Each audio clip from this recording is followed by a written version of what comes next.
On July 19th last week, China officially commenced construction of what will become the world's largest hydropower project, a massive $167.8 billion dam complex located in Tibet, near the border area of the Indian state of Arunachal Pradesh. The Medog hydropower station is being built on the Brahmaputra River, also known as the Yarlung Tsangpo locally. Chinese Premier Li Jian's announcement of the groundbreaking ceremony in Ningxi city marked the beginning of this ambitious infrastructure project that has far-reaching implications beyond just energy generation. Now, this mega dam, featuring 5 cascade power stations, represents a significant geopolitical challenge that has rung sirens across South Asian nations. Today, let's take a dive into what this is all about. The dam, situated at the famous Great Bend of the Yarlung Tsangpo River, is unprecedented in its scale and ambition. The facility is designed to generate more than 300 billion kilowatt-hours of electricity annually, enough to power over 300 million people. This project's location at that dramatic U-turn, where the river dropped approximately 2,000 meters of over 50 kilometers, represents extraordinary engineering challenges, including the drilling of multiple 20-kilometer tunnels through the Namcha Barwa Massif. Now, scheduled for commercial operations by 2033, the project has been managed by a newly established state-owned enterprise, the China Yajiang Group. The inclusion of this project in China's 14th five-year plan from 2021 to 25 signals its strategic importance to Beijing's long-term energy and geopolitical objectives. Now, according to the Chinese officials, the electricity generated will primarily be transmitted to other regions while meeting the local power needs in Tibet, now being called Xinjiang by China.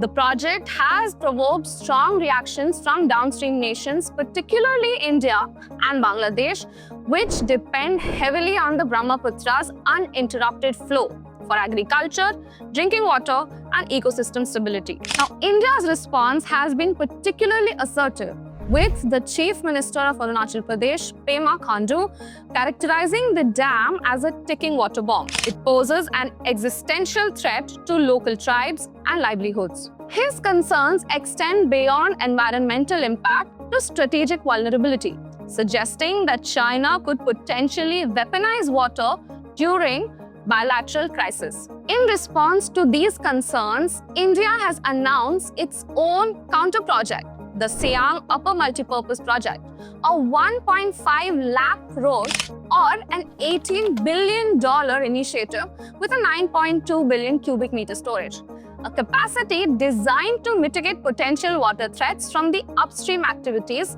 of China. This development has initiated what the experts describe as a dam for a dam race between these two Asian giants. Now, Bangladesh, despite accounting for only 8% of the Brahmaputra basin area, receives over 65% of its water from the river system, making it the nation's lifeline. The Mohammad Yunus-led interim government has formally opposed the project and sought detailed technical information from China about the potential downstream impacts. But experts also warn that the worst effects of this infrastructure competition between India and China may ultimately be felt by Bangladesh's 160 million people who depend on this river system. The proposed dam site presents extraordinary environmental and geological challenges. Located in one of the world's most seismically active regions, the area features complex tectonic conditions with multiple active fault systems, including the main Himalayan thrust, the Trans-Himalayan faults, and the Yarlung Tsangpo suture zone. Now, let's not forget the 1950 Assam-Tibet earthquake with a magnitude of 8.6 serves as a stark reminder of what the region's seismic vulnerability looks like and raises serious questions about the structural integrity of such a massive infrastructural project. The earthquake was one of the most devastating earthquakes in the Himalayan region, triggering massive landslides, altering river courses, and causing widespread destruction, claiming 1,500 lives across Assam and Tibet. Climate change adds another layer of complexity to the project's environmental risks. The Brahmaputra originates from the Angsi Glacier in Tibet. An ongoing glacier melting contributes to unstable lakes that could burst and cause catastrophic downstream flooding. Additionally, the altered sediment flow resulting from the dam will significantly impact the agriculture in downstream countries and threaten fishing communities that depend on the river's natural cycles. Now, the project is located in Medog County, an ecologically sensitive area and one of the rainiest places in the region. It gets over 3,000 millimeters of rain each year, increasing the risk of landslides and floods, which large construction could make worse. Now, all these developments highlight the absence of comprehensive multilateral treaties governing transboundary water resources in the region. The existing mechanisms between India and China, including the expert-level mechanism established in 2006, have proven inadequate and even non-binding. Significantly, the agreements for sharing hydrological data expired in 2020 for Satluj River and in 2023 for the Brahmaputra, with no renewals announcement. Now, China's approach to the Brahmaputra falls short of international legal principles outlined in the 1997 Convention on the Law of Non-Navigational Uses of International Watercourses. The construction of large-scale hydropower projects without prior notification or consultation with downstream nations violates binding norms under international water law. But China's unilateral approach raises questions about their commitment to international legal frameworks. The 2017 Doklam standoff between India and China showed how tensions between these two countries can disrupt data sharing, with China stopping the flow of their hydrological data, citing technical reasons. This incident highlights how fragile current cooperation is and shows why stronger, legally binding agreements are the need of the hour. Now, what has China's track record with large-scale dam projects been like? The failure of the Bangchao Dam following the landfall of Typhoon Nina in 1975 caused massive floods, and the ongoing ecological impact of the Three Gorges Dam on sediment flow have served as cautionary examples. More directly relevant is China's management of the Mekong River, where 11 dams on the upper Mekong have significantly altered downstream water, causing severe droughts in both Thailand and Cambodia, especially during dry seasons, while contributing to flooding during wet seasons. Now, these precedents have created skepticism about China's assurances that this Medog Dam will not negatively impact downstream countries. Chinese officials, including foreign ministry spokespersons, have emphasized that the project underwent rigorous scientific evaluation and will not harm ecological environments or the water rights of the downstream nations. But the absence of independent verification mechanisms and the lack of meaningful consultation with affected countries have done little to alleviate regional concerns. Now, the human dimension of the Brahmaputra Dam project extends far beyond geopolitical considerations. In Arunachal Pradesh's East Siang district, predominantly populated by the Adi tribe and its various subgroups, the altered river flow could devastate traditional livelihoods centered on agriculture and forest resources.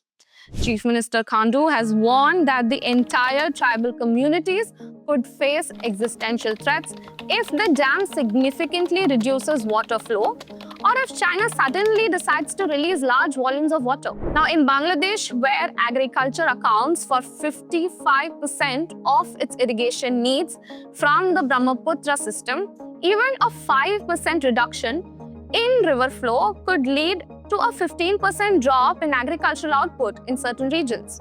A 2022 report by the Bangladesh's Ministry of Environment, Forest and Climate Change highlights how reduced water availability during non-monsoon months could lead to decreased crop yields and increased salinity intrusions in coastal areas, potentially exacerbating food insecurity and migration issues. The project also threatens the fishing communities along the river whose livelihoods depend on these natural flow patterns and the sediment deposits that support aquatic systems.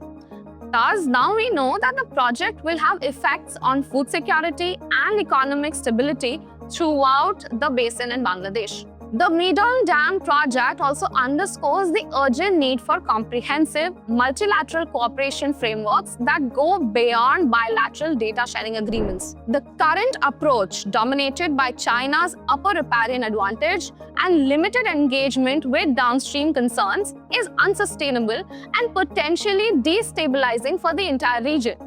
Effective governance of the Brahmaputra basin requires adherence to international legal principles, including equitable and reasonable utilization of water resources, prevention of significant harm to co-riparian states, and mandatory prior notification and consultation on projects with transboundary effects. The UN General Assembly Resolution 62/68 of 2007 emphasizes states' obligations to prevent transboundary harm through precautionary measures and environmental impact assessments.